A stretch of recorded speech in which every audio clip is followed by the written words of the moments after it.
everyone, welcome back to another video. So today I'm going to be doing a video on some tips and tricks on how to grow your hair. So I don't personally have super long hair, but these are some of the things that I've been doing that I think have worked for me personally, and I just want to share them with you because I've been trying to grow my hair for so long. I have quite fine hair. I have recently, within the past year or so, gone from brunette to blonde, so there's been a little bit of damage to my hair, but it's the longest it's ever been. So I just thought I'd share what I've been doing with you, and hopefully it can help some of you if you're in the same kind of predicament. You want long hair naturally, but actually growing your hair is a massive struggle. I know some people, their hair just grows like a fucking weed. Mine is not like that, but recently it has grown like a noticeable amount, so I don't know, I just thought this would be a fun video to make and hopefully it helps some of you. But before we jump into today's video, if you have not subscribed, please don't forget to do that down below, and also if you do end up enjoying this video, please give it a thumbs up for me. I would really appreciate it. And yes, let's jump into the video. The first tip I have is when you're sleeping, well, this is what I do. I flick my hair behind me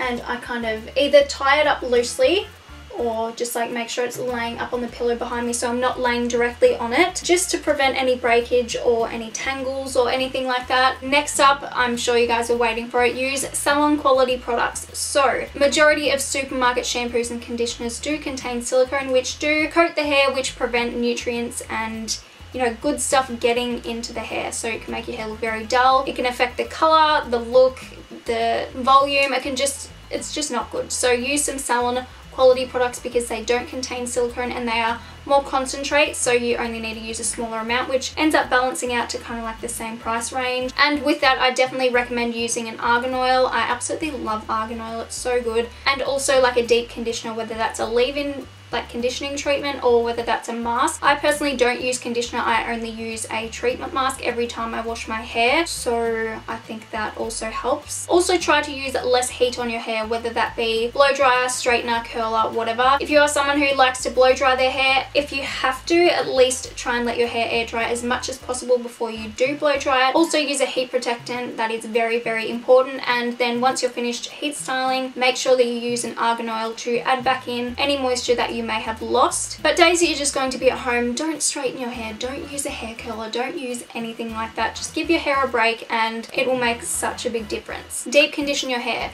So what I like to do is I like to either take an oil or a deep conditioning mask or both, and I will coat my hair from probably my ears down, and I will just massage that into my hair, use quite a lot of it, and then I will just loosely tie my hair up and use one of those hair wraps and sleep with it in overnight, and then get up and wash my hair in the morning. I mean, wash it out in the morning. I actually do wash my hair the night before and then let it air dry a little bit until it's just damp, and then I will put the conditioning treatment thing in and just sleep with it overnight, wake up, rinse it out, and your hair feels absolutely amazing. Also, when you're shampooing your hair, do not shampoo the ends, and don't just shampoo and put all your hair up like this. Don't do it. Use the tips of your fingers and massage your scalp. Your scalp is where the oil and the build-up of dead skin will be, not the ends of your hair. The ends of your hair are already so dry, and when you do rinse the shampoo out, you know, it does like go down your entire hair. Otherwise, if you do want to shampoo them, just like bring some of the shampoo down and go like this. You don't want to be like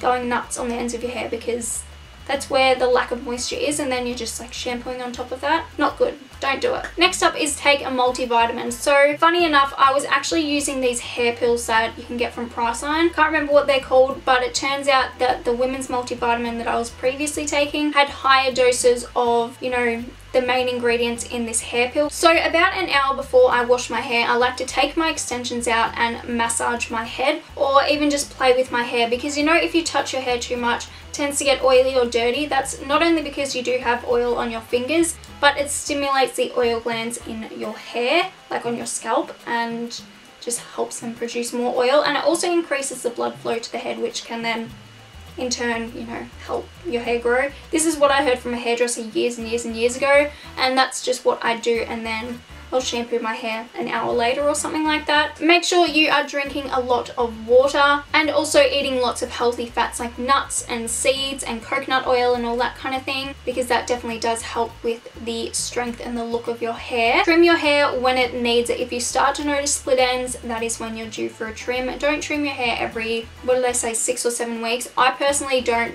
you know, agree with that unless your hair grows like a fucking weed, which majority of our hair doesn't. So just when you feel like, you know, it's starting to get a little bit too tangly on the ends, or there's some split ends starting to form, that's when you're due to get a trim. I know we all love a hot shower, but really hot steamy water isn't actually too good for our skin or our hair because obviously it's a lot of heat. So try and wash your hair in like lukewarm kind of water. I know it's not that enjoyable. There's nothing I like more than a hot steamy shower, but it's a lot better for your hair. But also when you do rinse out the conditioner, have like a quick burst of freezing cold water because that will also seal down the cuticle of the hair. So it'll just prevent any tangling, any breakage. It just makes sure the hair fiber stays, you know, nice and smooth and sleek. Sleeping on satin or silk pillowcases. So not only is it better for your skin on your face because it can sometimes like tug and pull on your skin, it's better for your hair as well because then it's not like getting all crumpled up. You feel me? So this is something I do if I know that I'm going to be washing my hair that night and I'm not doing anything during the day. So I will just smother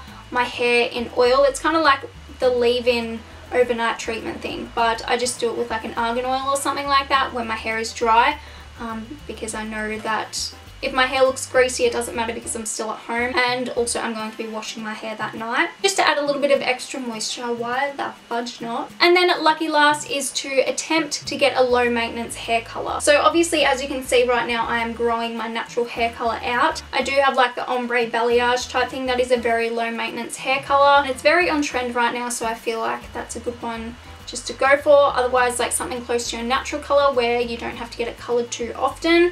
Just gives your hair a bit of a break from chemicals and things like that. I know I was kind of all over the place, I feel like, but I just wanted to sit down and chat to you guys and share these little tips with you all. Also, I'm wearing Jeffree Star Nude Beach on my lips and I'm not sure like, if it looks okay on camera. I actually quite like it. It's kind of like a bold nude orangey kind of shade.